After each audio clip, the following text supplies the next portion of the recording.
gotta love Zoom, right? Getting very familiar with it, I must say. Especially during this time. Well, all right, so we are rolling. And folks, first of all, thanks for tuning in.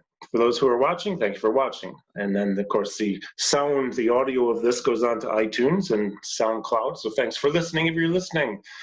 So today I have a guest. I've been excited to talk with her again because it's been probably about 4 years. And so she's coming back for a second interview with me, and I'm very honored for her presence here. I'd like to introduce my guest. She is a neuroscientist. She works and teaches a professor of neuroscience and psychology at New York University, and I'm talking about Dr. Wendy Suzuki. And thank you, Dr. Suzuki, for taking this time today again. You are so welcome. It is good to see you, and you're hanging in there, right, with all this COVID? Yes, hanging in here with NYU, helping students get through it. They're the ones that had the major disruption. They had to leave college. They're doing all their classes online. Yes, my colleagues had to scramble to get the material online, but boy, it was not easy for any of the students. I can't even imagine. So you were in live classroom settings with your teaching, right? Yes.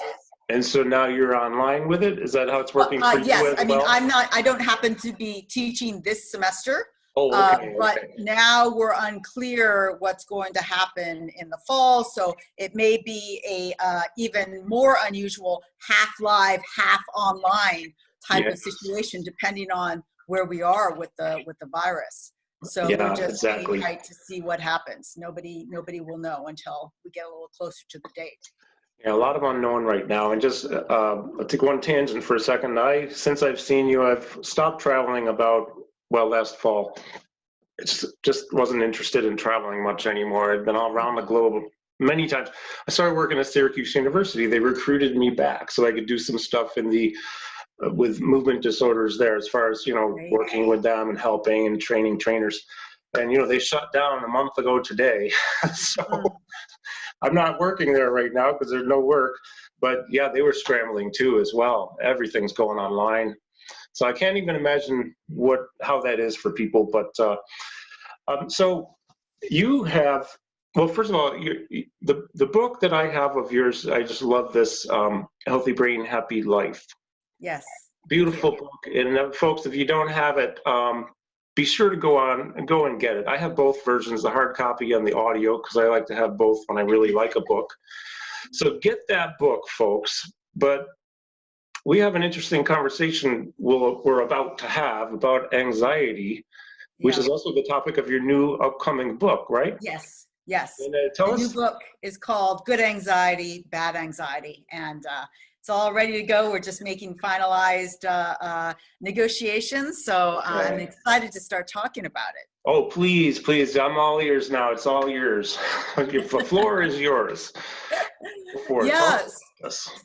So, I mean, I think now more than when we started writing the book, anxiety is such an important topic because anxiety is so high right now. You can't help it. And in fact, one of the things we talked about in the book is the stigma around anxiety. And now it's much more normal. Of course you're anxious.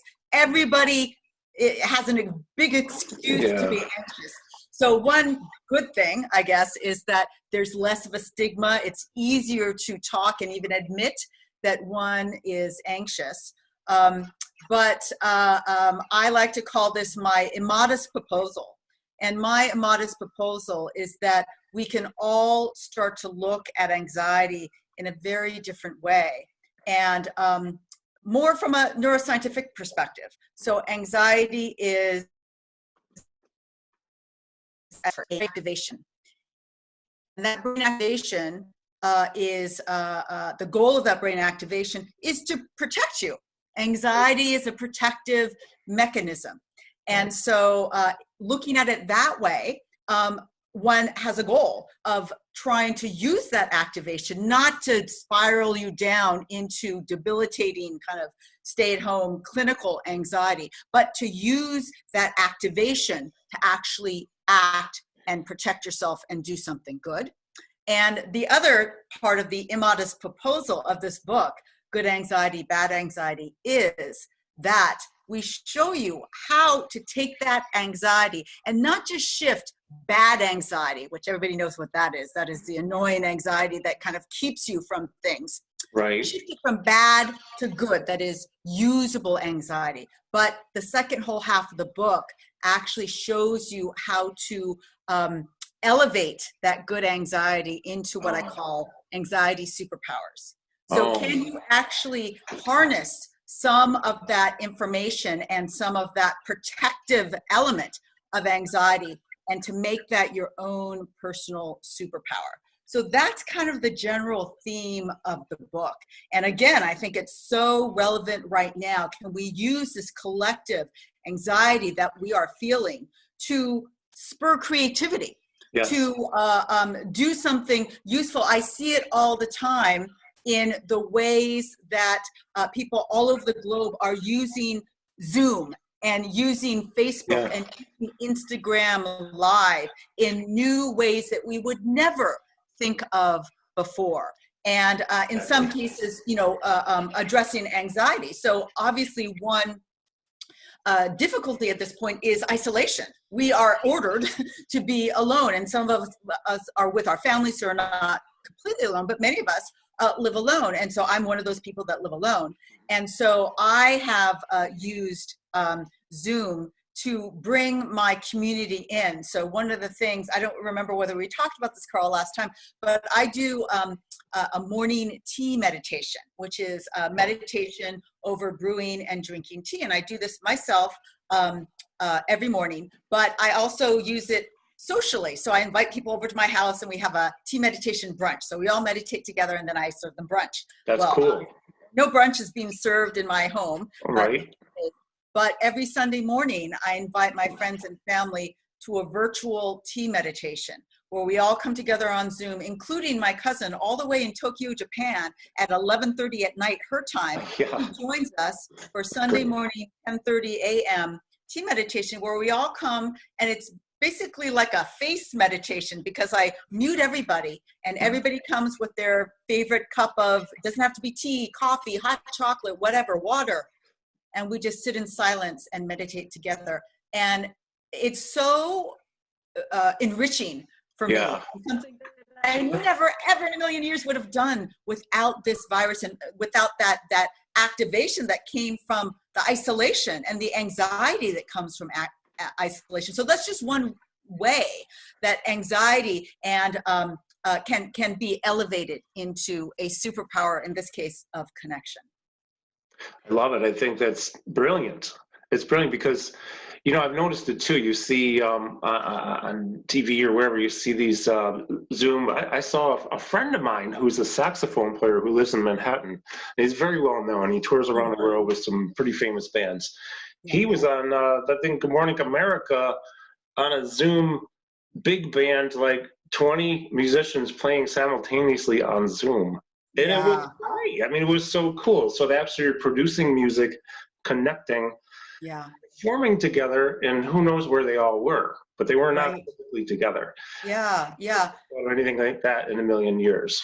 So and I totally agree. I love that idea. And I just think of all of the things, all the applications for this when things get, hopefully soon, back to semi-normal. For example, people that don't or can't leave their house if they have some physical disability and they can't go to the studio, and that has been up until now some sort of barrier. Well, guess what? Now we know that so many more things are possible through the beauty of the internet. So I'm looking forward to all the things that change for the better because we've discovered new ways to connect. Because of this virus. But yes. Yeah, but getting back to anxiety, I mean, I like to approach it in 3 different stages. One is, so anybody who's suffered from anxiety is realizes that one of the most difficult moments is, what if an anxiety attack has started? Like, what do? You just have to ride it through. So this is, so I address this in the book because it is kind of most immediate aspect of anxiety. What do you do if you start to get anxious? What can help? And so there I turn to neuroscience. And neuroscience tells us that there are 2 nervous systems in our body. One that controls stress, which is the fight or flight system. It's also called the sympathetic nervous system. And so that is automatically activated in times of threat or anxiety. And so we all know what that feels: sweaty, heart beating. And you could all write down all your symptoms that you have in those situations. Well, people don't realize that to help balance that fight or flight nervous system, there is what we call a rest and digest nervous system, also called the parasympathetic nervous system. And activation of that will calm your nervous system. It slows down your heart rate. It slows down your breathing. It stimulates digestion, because in relaxing times, that's when you get good digestion going. It stimulates ovulation and sperm, production, because that's when reproduction takes place. So the question is, what is the best way to activate? What is the most immediate way to activate that parasympathetic nervous system? Can you suddenly slow down your heart rate? No. Can you suddenly stimulate your digestion? No. But what you can do is breathe deeply. So breathing deeply is a wonderful stimulation, mimicking, and it is what the parasympathetic system does. And so the neuroscience kind of hack for what you do in the middle of an anxiety attack, whether it's COVID related or anything else related, is simply start to breathe deeply, because that will activate the other elements of the parasympathetic system, slow your heart rate down. It'll get you in get you away from the fight or flight mode and more towards that relaxation mode. And it's no coincidence that deep breathing is one of the oldest and most ancient and most common forms of meditation, because that is a wonderful way to get us into that calm, meditative state.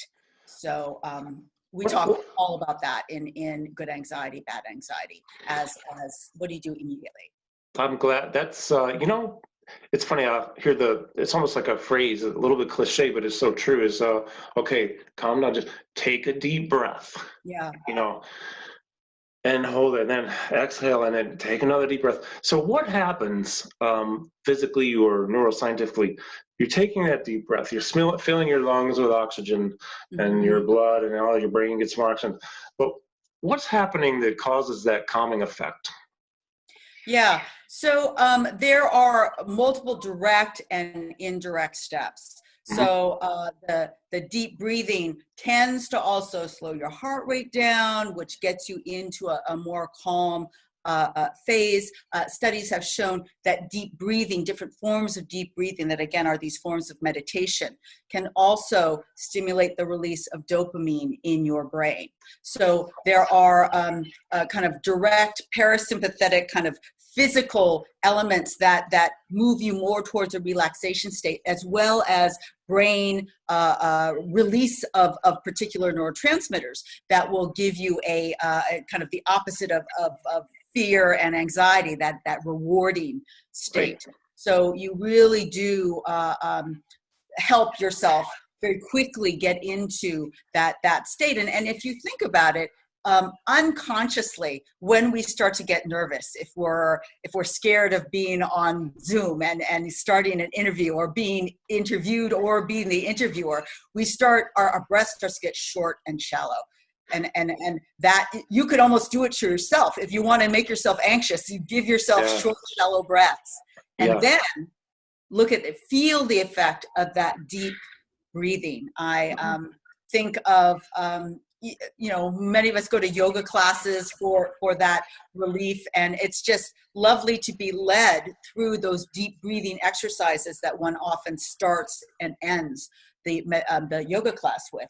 And that is what you're doing. It is a yoga technique. The yogis have learned from experience what that calming effect is, and the neuroscientists are following that up with the physiology and neurophysiology of what's going on. I like that. So, it's funny because in all the work I've done in this book that I'm writing that's almost done, which is taking forever because I'm not the best, I'm not a quick writer, but hey, it's okay.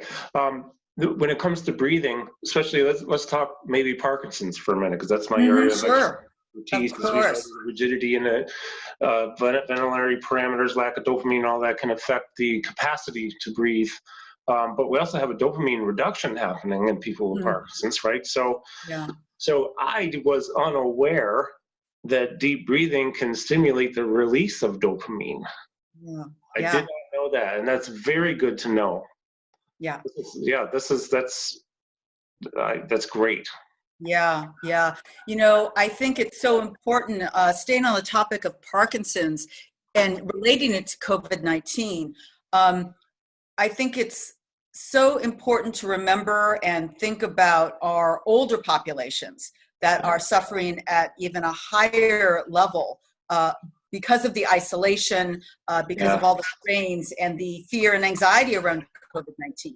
And so important to stay in touch with your elderly cohort, friends and family that may be suffering from Alzheimer's or Parkinson's, which is obviously much more prevalent in these older populations.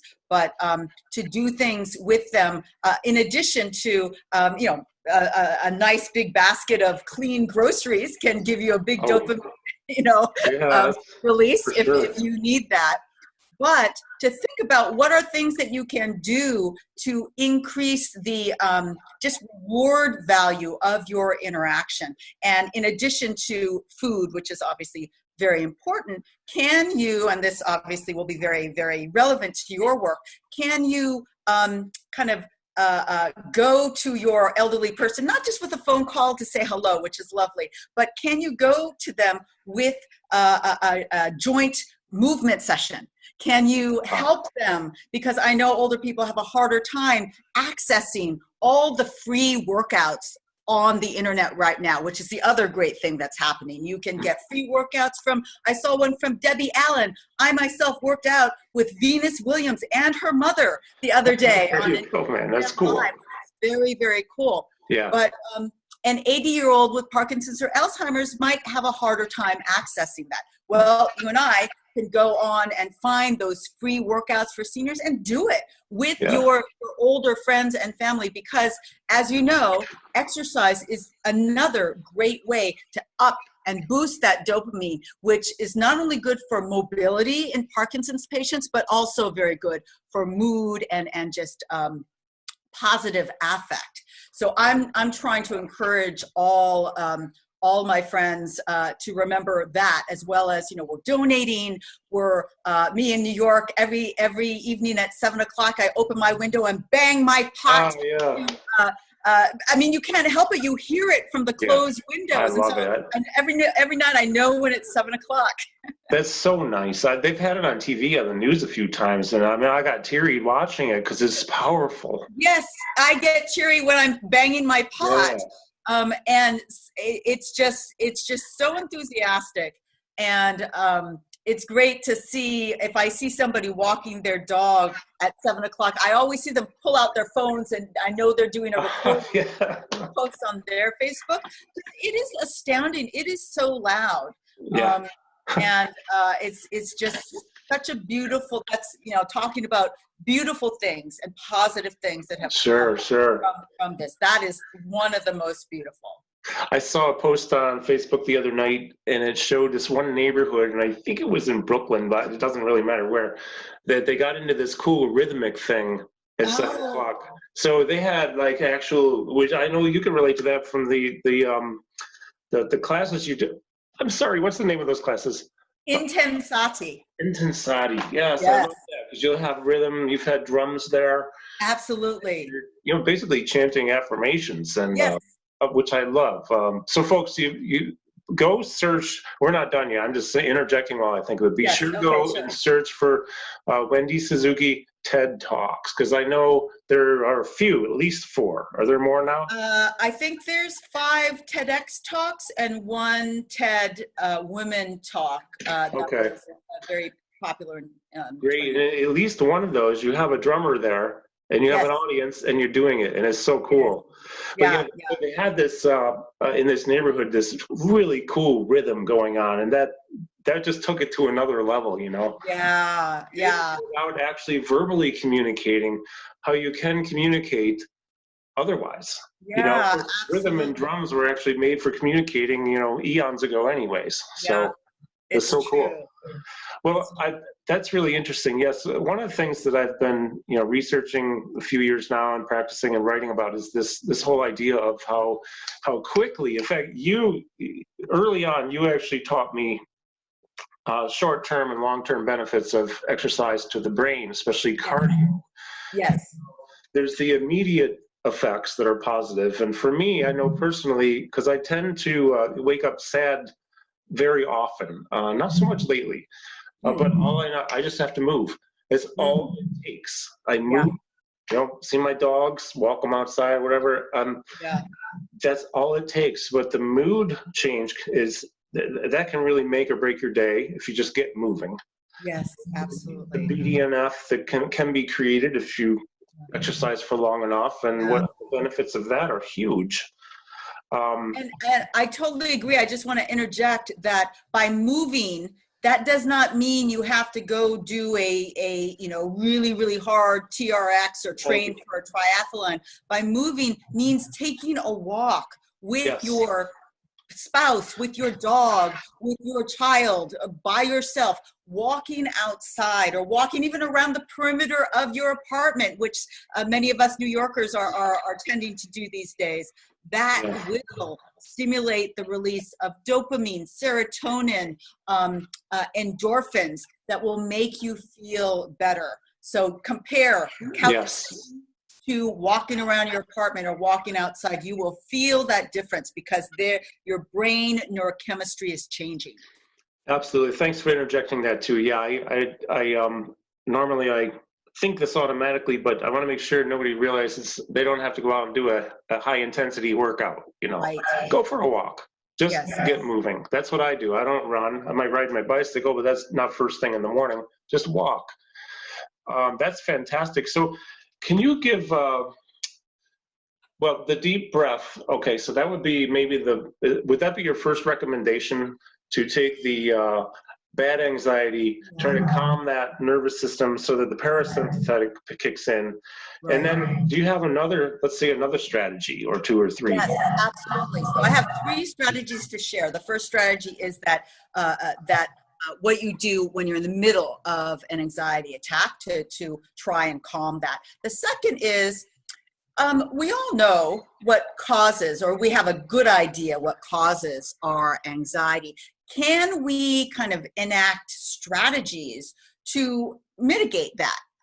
And one obvious one is don't, make it so you don't put yourself in the situation that causes you anxiety. But another strategy that I love is what I like to call love conditioning. So there's a very, very famous set of experiments in neuroscience that are the opposite. It's called fear conditioning. Fear conditioning is, you can study in animals in the lab, but everybody has a fear conditioning experience. And mine is called the Delta effect. I went on Delta Airlines way back when they gave you food, to eat without having to pay with your credit card. And I had a terrible reaction. It was something in the food, and I throw up, and it was awful. And so that is the condition for a long, long time. Just the word Delta brought me back to that nausea. Yeah. And that is a protective mechanism. If I was a Neanderthal and Delta was, a dangerous area in the bush, I would keep away from that, as I kept away from the food at Delta. So that is fear conditioning. You pair a really negative stimulus, nausea, throwing up, food poisoning with an idea or a name, in this case, delta. Well, here's the secret. You can flip that around, because that same strong memory can be associated with something good that I like to call love conditioning. The example that I like to give is something that many of us have, and that is, remember your favorite yoga class. And you worked really hard, you got into your down dog and your standing split. That's always really hard. I could never do it. And you feel really good at the end of the class, and you go down for Shavasana. And just remember the feeling of Shavasana. Now, my extra little element there is that in my favorite class, I was in Shavasana, and the teacher came around and she squirted lavender hand lotion on her hands. She gave it a little rub, and then she gave me this neck rub actually first she put her hands in front of my nose so I could get a really good whiff of that lavender. And then she gave me this amazing, literally 2-second neck massage, but that was just the most lovely feeling in the world. And now I associate that lavender smell with that lovely Shavasana combined with a personal neck massage. And that is my example of love conditioning. So how does that work? I bring around a little squirt bottle of lavender. And when I need to bring good feelings, relaxing feelings, I smell that lavender and bring back that positive feeling. I don't look at the word delta and remember my food poisoning. No, I think about, I reinvigorate that strong, loving memory and that kind of yummy feeling of being in Shavasana at the end of the yoga class associated with that smell. So that is something, so I'm not getting rid, in this example, I'm not getting rid of the fear conditioning. But what I'm doing is giving myself a higher level of experiences that are positive and loving explicitly. And so that's something, that's a second strategy, kind of a long-term strategy that you can use. Well, I like that, because you're taking control over situations. You have a physical item with you, so you have the lavender, which now you can at will use and then go back to and associate with that positive experience you had. Right. Yeah. That's just my example. So use, I encourage people to use whatever smell is very, very evocatively good for them, a particular perfume that you might like, a particular spice associated with the food, things like that. But our olfactory sense is, and olfactory memory is particularly strong. And so that's why it's really good to associate these kind of love conditioning examples with a smell. Oh, I love that. That's great. So that's your second strategy. We got deep breath, and then I have one more example in that category. Oh, yeah, please. Which is again a long-term strategy, and this is another example that is similar to exercise. So exercise stimulates dopamine, and it's a great way. Walk outside, get that boost. But there's other ways to do it as well. My favorite example is that will stimulate dopamine is altruism. So altruism, doing something for somebody else, is a wonderful way that neuroscience experiments have shown stimulate dopamine release in the brain. And I like to share this one because it's particularly relevant for this time now. What can you do for somebody else? Even a Zoom call to somebody that you haven't seen for a long time, just checking in, because we need to check in with each other now more than ever.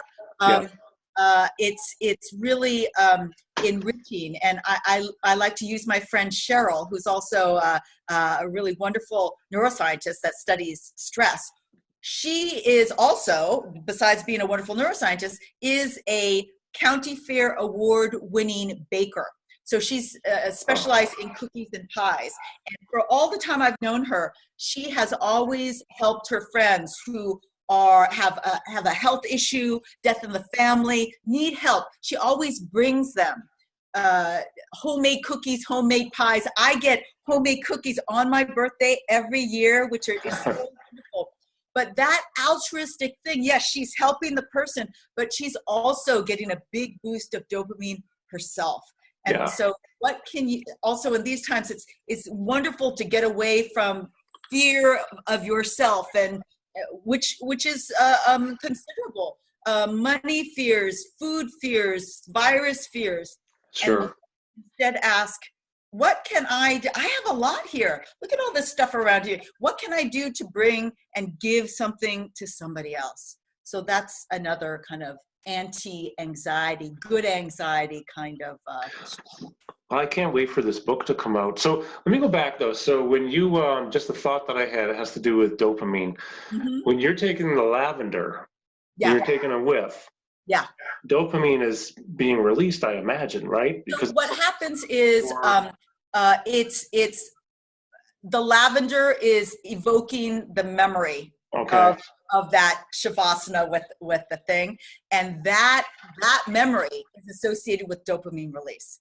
So great. There's a little practice that happens. You have to, really choose those memories well. Choose one that really, I remember, like, it wasn't the first time that she did it, but everybody knows those yoga teachers that do that extra something special that you really like in class.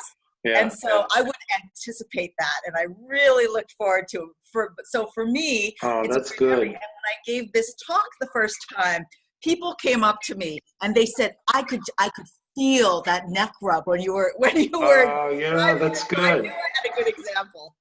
That's so good. That's so good. So, I lost my train of thought. So you're talking about yoga, dopamine, lavender.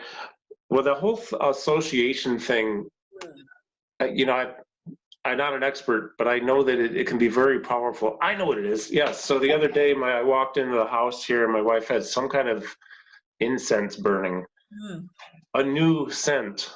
Uh-huh. And I went right back to 1986. I still can't figure out. It's a good thing, though. It's a good smell. I just remember I actually almost immediately felt feelings of physical and emotional, happy, feel good.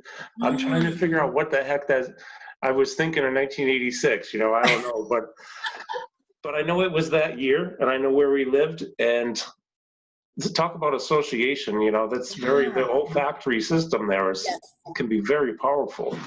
That is a perfect example of how it's powerful. You may not have all those, we call them episodic details of what was that smell, but it was good, right? You recognize that smell immediately, even if you don't have all the details about the situation. I have no details except for where I lived. I don't know. And the other thing too, just a little bit of a tangent here, but when I do have a fairly large audience of people with Parkinson's, movement disorders, and trainers and physios who watch all the interviews.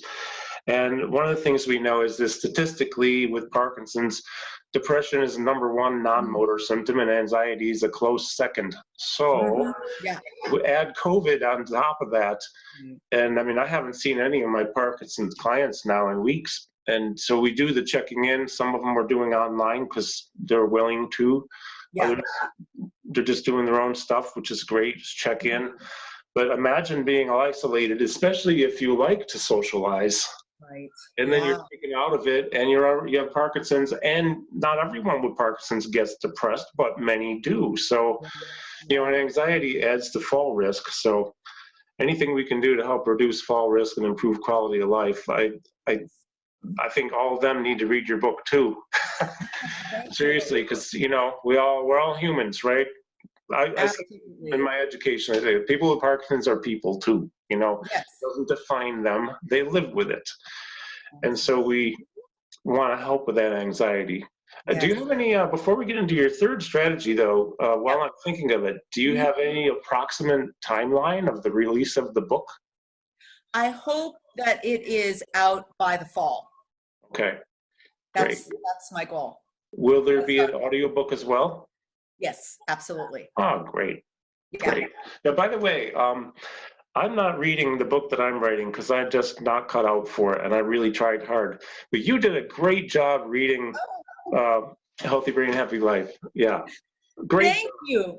That's not an easy thing for a lot of people, I think it's all my years of teaching in front of a classroom and the storytelling that I do, but I never would have imagined, I never thought I was going to do that. It was a surprise when they asked me to read it. And I said, sure, I'd love to. But it was so satisfying to be able to say the words out loud in the way that they had gone through my brain as I was writing that book. I never realized how satisfying it would be. And I have a wonderful, oh, there it is. Although I must say, I have not listened to myself. Oh, you should listen to it. I don't like to listen to it, but I really enjoyed reading it and getting that, getting it recorded. So thank you for listening. It makes my day. Yeah. See, before we get into your third strategy, I am an audio learner. That's probably because I was a musician for so many years. When I hear things, I remember them. Yeah. I've never been a real good reader. I mean, I can read and I'll remember some stuff, but if I really like a book, I'll buy the hard copy because I'm going to want to study it, highlight things. So I've highlighted your book a lot and a lot of my favorite books. But I love the fact that audiobooks exist because me too. Yeah. So strategy number one, we have deep breath, and then we have the association as number two. What's your third strategy? So the third strategy is this idea. I want to leave people with, what does it mean to make it a superpower?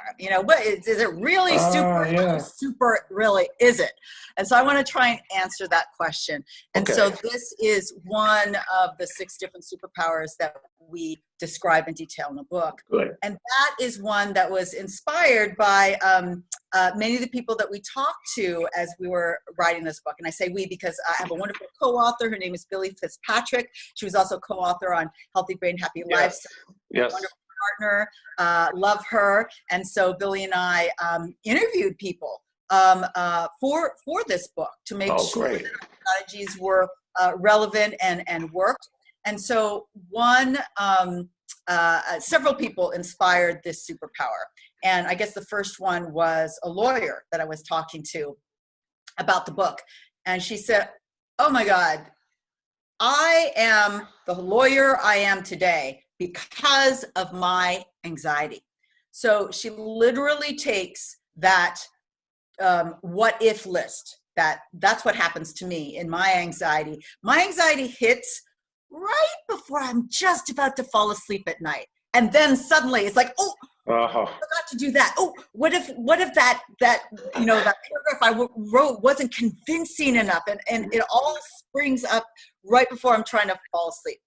And so the lawyer's strategy is she takes all of those what ifs and she turns them into action. Going back to what I said at the beginning, that anxiety is and brain activation that stimulates action. So she uses all of those worries, which are all things that the opposite side may find as false in her argument, in her brief, and she double and triple checks that. She uses that as her to-do list. So it turns from an anxiety-provoking situation to, I just have my to-do list next time. And I got the same exact kind of strategy from a new entrepreneur who was learning the ropes and got so anxious every single time an investor meeting went bad. So like 95% of investor meetings go bad because they don't invest in you, only 5%. Yeah, right. So instead of using that to spiral into anxiety, it was like, what were all the things I was worried about? I'm not going to do any one of those things the next time. It turned him into a super investor presenter because he did that. Nice. And that's what became the superpower. Your own what if list becomes your own superpower in addressing this thing, which is something that we're, whatever you are worried about. For me, it's often work and writing and things. But if you're an entrepreneur, it's investors, whatever it is. So that's what I mean by flipping what naturally comes up in anxiety and making that your superpower. You know what I love about that is it's not rocket science. It's actually pretty simple, isn't it? I mean, I don't know if, not to diminish it and say that there isn't a matter of complexity to it, because there is. However, at the same time, if you just think about the very first step, in fact, you just answered a problem I'm having with a particular person right now, and I love it. She's a great person. And I work with her son. And I can't say any more online, but I'll say this. The messages that come up, well, there's the other factor too, and I do this to myself, is I'll read a message through my own filters, because you can't hear the tonality on a text message or an email, right? And how do I know if one sentence was abrupt or they were just in a hurry, and had a great day? So I torture myself, sort of, not as much as I used to. And now I think I've gotten over that for the most part, but I need to turn that into a to-do list, actually. That's what I'm going to do with this person. The nature of those texts, those are to-dos. Yeah. That's just made everything so much easier, so thank you. Thank you. That's really good. No, it is. It's not rocket science. It is logical. It is implementable. Yeah. That is what we designed it to be. But it's also backed up by all the neuroscience we know that underlies these things. We talk about the brain systems that we know that are involved in anxiety or in creativity or in resilience. It was really a fun book to write. And it sounds like it was. Especially the interview that sounds like a fun aspect of getting data together and then writing about it. That's cool. Yes, that's great. Yeah, these are really good strategies. I like this a lot. And I appreciate this very much. And now, where can people follow your progress as far as everything you're doing and then the book release? What's the best place? The first place to find all the news about my book is my website, which is www.wendysuzuki.com. That website has everything about my book, about my speaking engagements, about my lab, what's going on there. There's a link to my new company that I started called Brain Body that is nice. Quantifies exercise-enhanced brain function. We're not selling general public right now. We're a B2B company that sells to larger companies, but there's a link there so you can find out what's going on and what we're doing. Sounds great. Yeah, that's the best site to learn exactly when. As soon as I know when that book is coming out, it's going on the website. Well, good. And hopefully at that point, you'll be able to get out and travel, do a little book signing tour too. So be sure, folks, if you're listening and you can't see this, go to Healthy Brain, Happy Life. Go online and look for it. Is there a best place for people to buy that? Do you have a preferred place where people buy that? I like to encourage people to buy from an independent bookseller. Yeah. Okay. So you can go just Google independent booksellers and you can buy it online. Just to support those booksellers that need support. Good. Yeah, and that's exactly why I asked that question, because there are a lot of booksellers out there and they need support, and why not get it from them? Absolutely. Sounds like a good idea. Hopefully they're getting a boost these days. I'm certainly reading more than I usually do, so I hope everybody is buying from independent booksellers. Me too. So I'll put a link to your site on the screen. And then for those who are listening, again, it's www.wendysuzuki.com. And well, Dr. Suzuki, it's always a pleasure. Thank you so much. You are so welcome. Fun conversation. Really enjoyed it. Oh, me too. Me too. If you don't mind hanging out with me just for like maybe 1 minute after I end the recording. So again, thank you. And I love all the work that you do. It's always great to watch you, online, TED Talks and whatever, and listen to your book, read your material. thank you everybody for watching and listening. Those of you who are here with us, we appreciate this very much. And have a great day. Take care. Bye.